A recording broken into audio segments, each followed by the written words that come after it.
It is 8 o'clock, so we are going to begin with a word of prayer. Dear Lord, thank you for today and thank you for all of your blessings. Please be with us tonight as we try to delve into an interesting topic.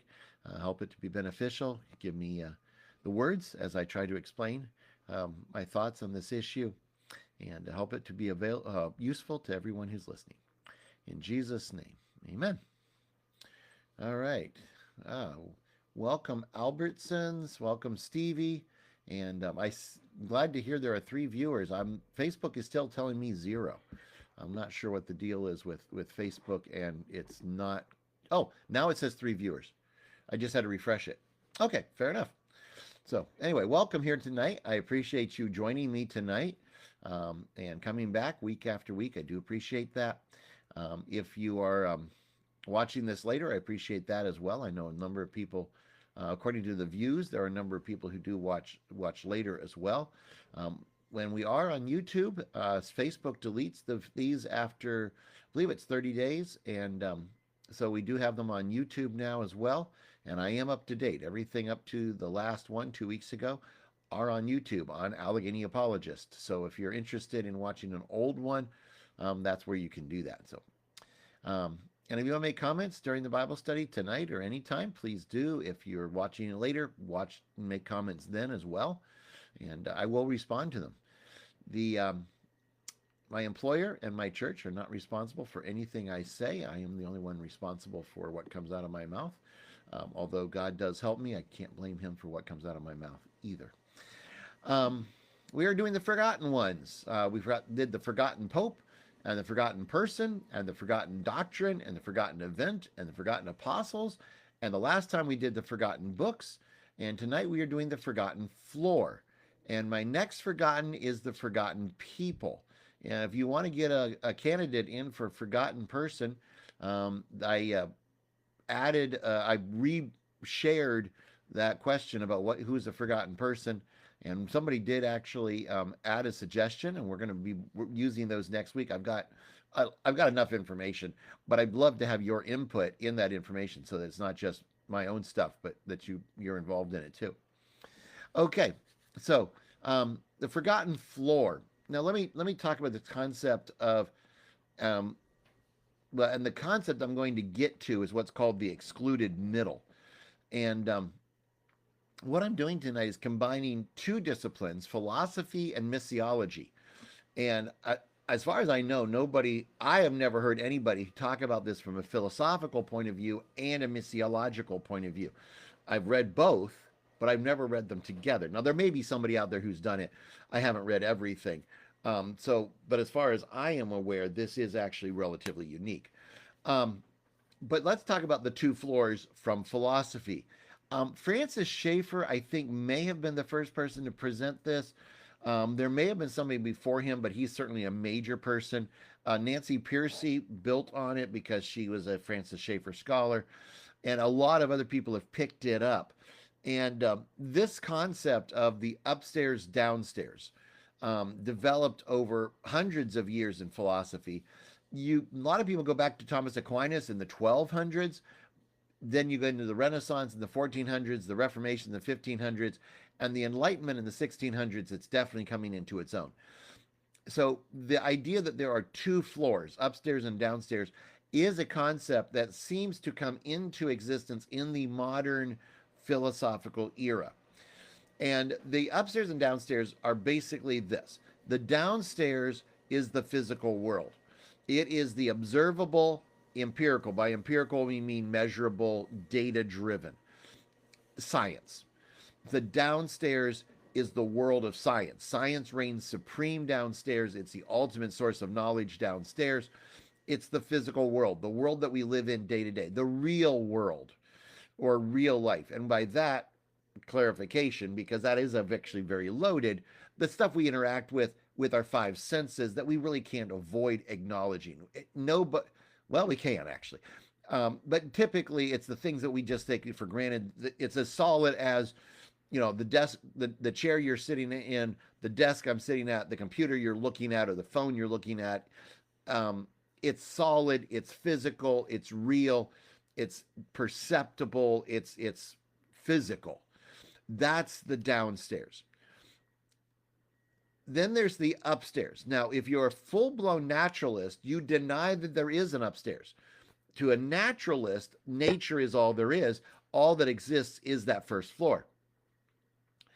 If you are an existentialist, you have invented an upstairs, because upstairs, not only is it, well, I haven't really defined the upstairs. The upstairs is the non physical stuff. So upstairs is where you find God. Upstairs is where you find meaning. Upstairs is where you find, and I had another word that I wanted to share and I lost it. Upstairs is where you get all of the non-physical aspects of life. And so again, if you're a naturalist, you don't have anything upstairs. There is nothing there. Even, okay, let's say thought, mind. To a naturalist, that's downstairs. It's just chemicals and nerves. If you are, the upstairs would say, no, thoughts and mind are real. The existentialist has pretty much said, well, it's not really real, but it's hard for us to keep psychologically whole unless we believe it's real. So we'll believe it's real, even though we know it's not real. So they've got an imaginary upstairs. Now, if you go into Eastern mysticism or Platonism, both of those would actually say the upstairs is the real world, the downstairs is illusory. So an Eastern mystic, the one is the up, would be their version of the upstairs. It wouldn't be a biblical version of upstairs, but it would be a version of upstairs. The one, or the void would be the upstairs. It would be the oneness of the universe, and the physical world is actually illusory. So the first floor is illusory. The second floor is real. Platonism would have the same thing. The world of ideals would be upstairs, or the world of ideas would be upstairs, and then the shadows of the things that we interact with would be the first floor, and it would not really be real. For a Christian, upstairs is where we have faith. Upstairs is where God is, spirituality, and this is real. So to a Christian, the upstairs is really real. It is as real as the downstairs. And you can go back to the reason Thomas Aquinas is seen as the beginning of this is in Thomas Aquinas, he kind of separates the two floors. Now, again, there's a lot of debate over Thomas Aquinas. He's one of the most controversial figures in philosophy for Christians, especially. And I don't really want to get into that. But what I want to say is Thomas Aquinas definitely looked at these two concepts, that there's knowledge that you get upstairs, divine revelation, and there's knowledge you get downstairs through our senses and experience, a physical experience. And so he kind of does start examining this concept of two floors. He kept them united, I think. Some people would argue otherwise, but it seemed like he kept them united. But he did kind of distinguish between the two floors, and we'll come back to that concept in a moment. And so, Francis Schaeffer says the reformers didn't really have a problem because they saw God upstairs creating the downstairs. So that God, as the creator of the downstairs, both the upstairs where God is and the downstairs that God created are both real. They're both good. Now the downstairs is fallen, but it's still good. It's created good. It's not inherently evil like a Platonist would argue or a Gnostic would argue. The downstairs is good. It's God's creation. The upstairs is God's, where God interacts with us as God. And so our faith and our spirituality are upstairs, and then the downstairs would be where we live day to day. We live out our faith in the downstairs. Jesus, as in his incarnation, unites these two floors. Jesus, second person of the Trinity, the ultimate upstairs, comes downstairs, takes on a human physical body, lives in a physical world, encounters physical things, and so then he becomes the perfect unifying factor in the upstairs and downstairs. There's no war between the upstairs and downstairs biblically. They're both God's realm. God lives in the spiritual. He is spirit, but he created us. He created a physical world. He created us physically. He created us to have a body. The new creation is physical. That's all good. So there's no war between the two floors. As Christians, they've been brought together. So this is where you look at in philosophy, especially Christian philosophy, following after Schaeffer, but you'll find this in a lot, and you'll find this in a lot of modern Christian philosophy, this idea that there's an upstairs and a downstairs, and the world, the eighth, that going the path of naturalism and on into postmodernism has gone has really gotten confused because of the separation of the two floors, and really not acknowledging the reality of the upstairs. Now, I haven't gotten anywhere near the forgotten floor yet. Okay, hang on, because so Western Christianity has the answer. Okay, the Bible does have the answer. You have the two floors are united, they're unified. And so that's good, except that in practice it doesn't quite work that way because we've been influenced by so much of our culture. So what you end up with is, for example, a scientific downstairs and a Christian upstairs. And we kind of keep that division in our brains. Okay, we recognize it's unified, but we still talk about two floors.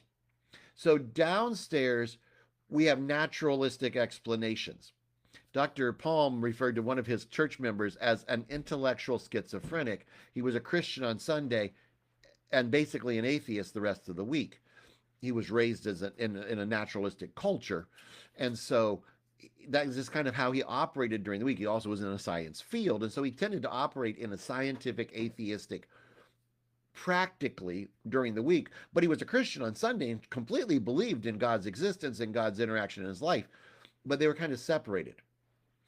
And that can happen where we are looking for entirely naturalistic explanations, except on Sunday or in our spiritual life. We like our spiritual life, that has spiritual stuff, but the rest of life is still very naturalistic. Our formal religion is upstairs. So we recognize God as creator. We go to church. We have our prayer time, both during the week and on Sunday, Wednesday night. Those are our upstairs times. We have ceremonies that we go through, communion and etc. We have those things. Our redemption is certainly upstairs. Okay, that's a spiritual event.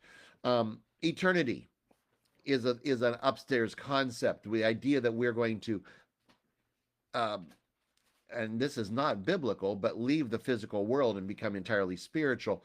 That's an upstairs concept. But eternity is an upstairs concept biblically as well.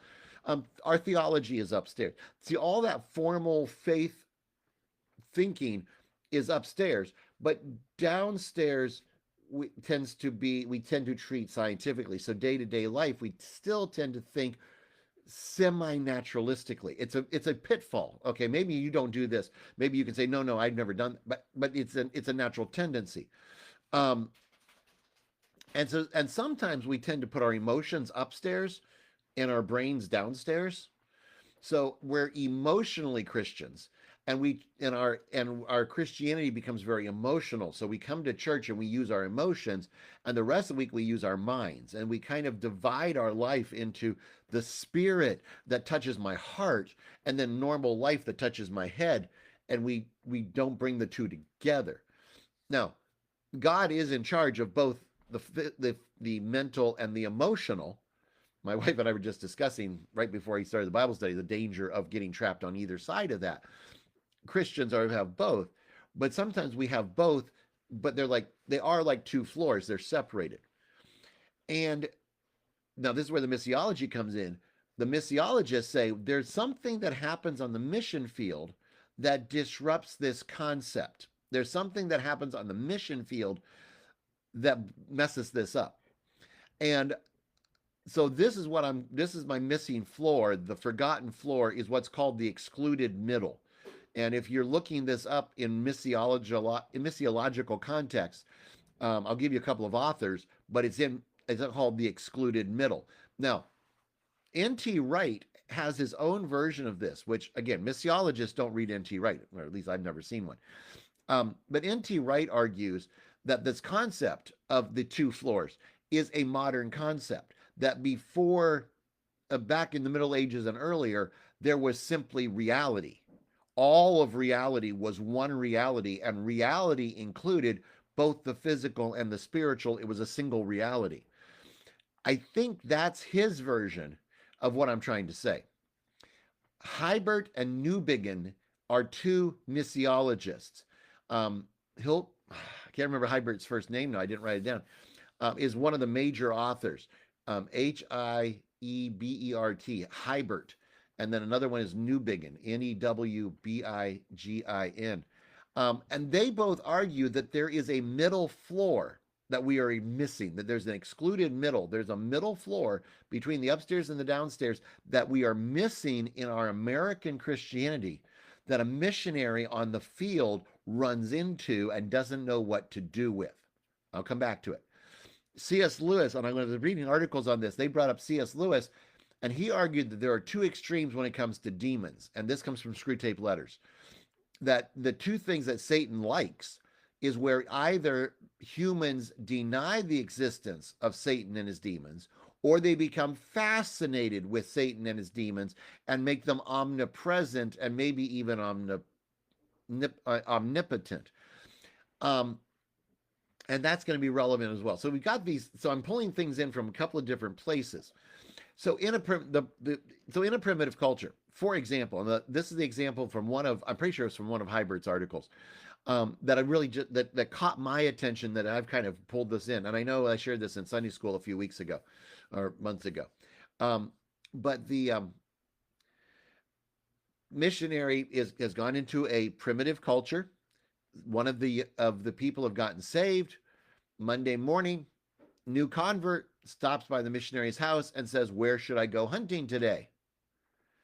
And the missionary's like, "What?" And he's like, "Where should I go hunting?"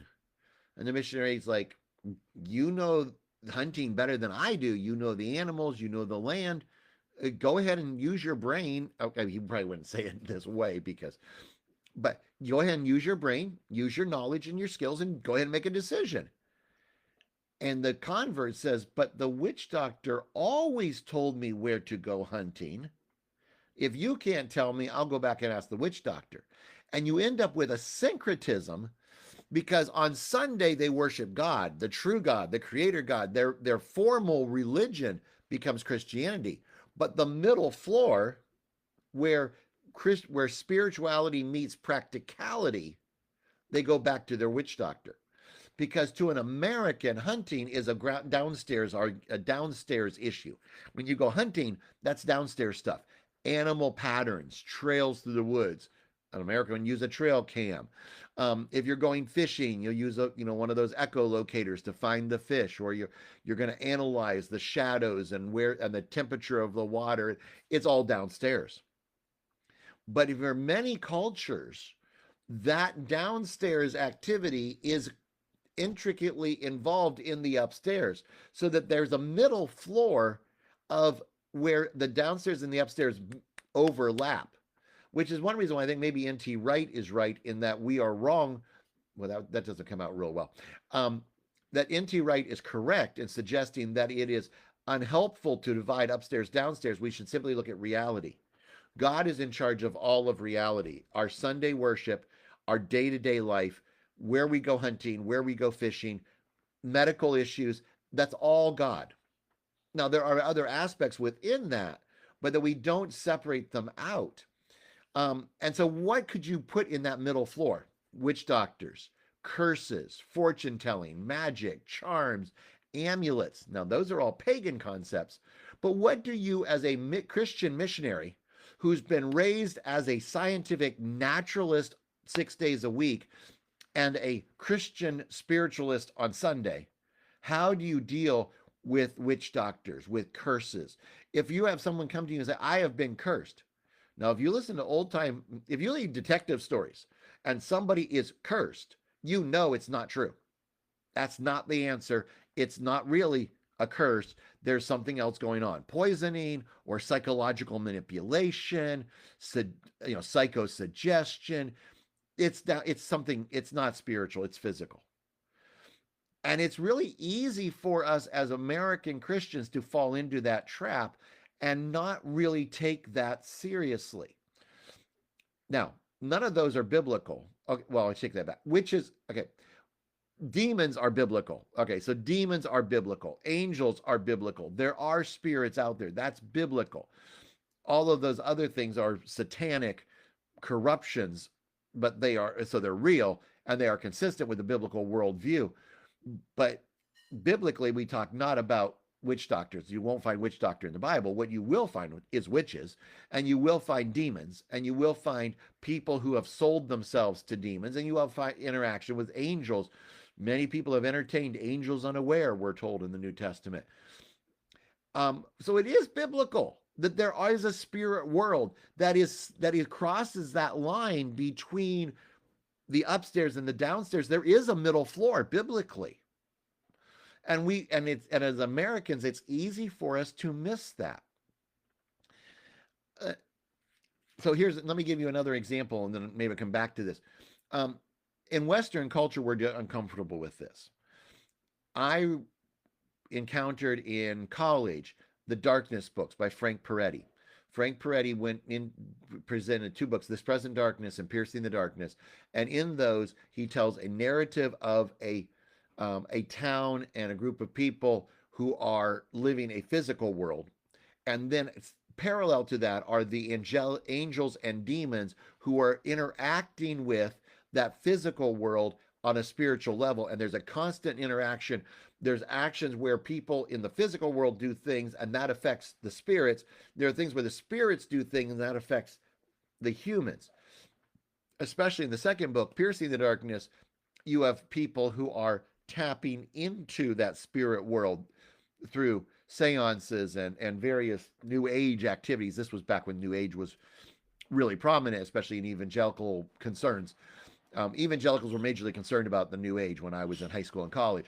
And so there was a lot of New Age stuff going on, especially in the second book. And they were dabbling with the spirits. And I knew people who were very uncomfortable with that, who thought that was, in fact, I was told, those are bad books. Those are charismatic Pentecostal books. They're not good books. And then again, they liked other Frank Peretti books that I didn't think were as accurate. So that's fine. We all have our own points, but there was a valid point where he was trying to show the spirit and physical worlds interacting with each other and being together. He was bringing out that middle. Focus on the Family with their Father Gilbert series does this. Again, if you read most mysteries, Nancy Drew, Hardy Boys, but also your hard-boiled detectives in 1940s and 50s and so forth, old-time radio detectives, typically, if there's a ghost, it's not a ghost. If there is a witch, she's not really a witch, or at least she has no actual power. It's all psychological manipulation. Father Gilbert, in Father Gilbert's series, there's at least one of them that, and I didn't go and listen to them again. This is just from my memories, but I remember the one where a demon leaves an answering machine message for Father Gilbert. That bothers us a little bit. If you might, I'm guessing we're going to gut a little bit on that, because it's like, I mean, yeah, biblically we know it's true, but if my pastor came and said, this week I received an answering machine message from a demon, we'd look at him funny. Another one, there was a healing ministry going on, and Father Gilbert investigates it. And what he finds is that, yes, the girl did have the power of healing, but then this man was taking advantage of her and using it for his own scheme. So there was a scam going on, but at the base of the scam, there really was a healing ministry. Once again, unless you are a charismatic or Pentecostal who's big into healing ministries, you're typically going to be looking for the scam if you have somebody doing a big healing ministry, because we just think that way. Now, interestingly, I've seen another side of this, and I think it's related. Maybe I'm wrong, but I'm hearing a lot of spiritual atheists on, especially Unbelievable, the debate podcast, and I haven't heard them recently, but there for a while. It was like they have denied the existence of God, but then they're dabbling with, there's something out there, and they're pulling in the middle floor downstairs, so that now the angels and demons and ghosts become part of the first floor, and they're pulling the second floor down into the first floor because they're experiencing spiritual events, as in they're experience. Okay, what's really happening is they're experiencing God, but there's no room for him in their worldview, and so they view it as, I had a spiritual experience. It's not God, but it's something spiritual, and they're pulling that in. And so because we Westerners have been so ingrained in naturalism that sometimes we actually end up kind of not being comfortable when the spirit world comes into our everyday life. Now, that's maybe, and you may, I'll be interested in, if you want to make comments, feel free to see whether you agree with me on this or not. Um, but I think it is good for us to think about that middle floor, or maybe again to bring it into a whole and stop thinking of it as upstairs, downstairs, but thinking of it as a whole, that is a whole reality, all of which is God's world with those who are in rebellion against Him, still being part of God's world, and that it's a bigger than what we think. Now, I want to mention something quickly, and that's the expanded middle. And I had not heard this before. When I started studying the excluded middle, I ran across the expanded middle. And this is people like charismatics. Um, there was a man named Wimber who was involved in the Vineyard movement. Um, and where they are like, everything is demons and everything is angels. Um, Missiology, it happens with what they call territorial spirits, and there may be some people who actually agree that this is real, but a lot of missiologists, even missiologists who are acknowledging that there is a real middle floor, are uncomfortable with these territorial spirits where there are demons that are controlling whole regions, and rather than reaching out to the people and ministering to the people, you pray against the demon instead, because you have to pray against the demon in order to get the demon to leave so that you can reach the people. And I'm not everybody's comfortable with that. I'm not sure theologically that it's good. Some people get into this demon of discouragement. There's some other examples where normal human emotions become demonic. And it's not saying that Satan can't affect us through our emotions, just as God affects our emotions. But it's expanding that middle floor. Remember, I started with Lewis saying Satan is quite as happy if we believe he doesn't exist or we think he's everywhere. The expanded middle is where Satan has taken over everywhere, and everything is spirit oriented, and you get into that. When we were in Taiwan, Dr. Palm interacted with a situation where there was a child, and they were trying to cast the demon out of the child. And Dr. Palm said, I really needed to lay hands on him, but not on his head. It was his bottom that needed hands laid on it. He perceived it as being purely a discipline problem, not a demonic problem. And again, carnal nature and Satan's influence. But the point was, he didn't need a demon cast out of him. He needed to be disciplined. Um, and the Bible says that the rod will drive um, foolishness out of a child. That was kind of his argument, and that's the expanded middle where everything becomes demonic, and that can be a danger as well. Extremes are almost always. I have to be careful how you say this. Extremes are almost always wrong. The middle is usually the best place to be. Now, in the last couple of minutes, the holiness movement. How do we in the holiness movement particularly deal with this excluded middle? And I think the danger is, I think it's easy for us sometimes to be holiness on Sunday, but treat the rest of life as though the Bible doesn't apply to it. Um, if you are a student, does it change how you are a student when you're saved and sanctified? If you are doing business, do you get your business practices from scripture, or do you get your business practices from the most recent bestseller? In our politics, are we following the scripture on our politics, or are we just choosing a particular political party and we follow that party no matter what it says without really considering whether or not it's biblical? There's a does it apply to our everyday lives? How does it being saved and sanctified affect our child raising? How does it affect our relationship with our parents? How does it affect, et cetera, et cetera, et cetera? I think the whole idea of, and I didn't even put this in my notes, but it's one of my pet peeves. I don't have a call, so I can just do anything I want to. God doesn't care unless He calls me. God doesn't have any effect on my work life. I think that's related to this concern over the upstairs downstairs. We've split the upstairs downstairs, and I think if we could bring back the middle and recognize that all of life has a spiritual implication, so that, like the natives in a primitive culture, we call them primitive, I'm not sure that's fair, they recognize that where I go hunting is a spiritual question. And maybe we need to start being a little more explicit about it, more intentional about it, to use one of those catchphrases, about including God in our day-to-day physical world and not excluding God from the first floor. We can, it's easy to grant him as creator of the first floor and the organizer of the first floor and the sustainer of the first floor. But how often does he actually interact with the first floor? Is he an immanent God? And I will just say, I got in trouble one time I was writing about God being immanent. And they's like, you mean after the incarnation he's immanent? I'm like, no, God has always been immanent as creator from the Garden of Eden through the entirety of the Old Testament. We see God immanent in his creation. He is involved in his creation. And that's easy for us to lose that if we're not careful, I'm afraid. So I don't know. Maybe this wasn't helpful to anybody. It's a topic that has been on my mind over the last few years, ever since I ran into it in missiology, and connecting it here to some of my philosophy studies that I have done, and just trying to pull it all together. Next week, very different. We're going to talk about forgotten people, and it will be a very different Bible study. It may be 1 week, it may be 2. And then I have possibly one more topic after that. I've got to decide if I want to do it. And then we're going to start First Corinthians. So we're looking at First Corinthians. By the end of summer, we'll be getting into First Corinthians. And that will take us a little time to get through. So thank you all for being here tonight. I appreciate it.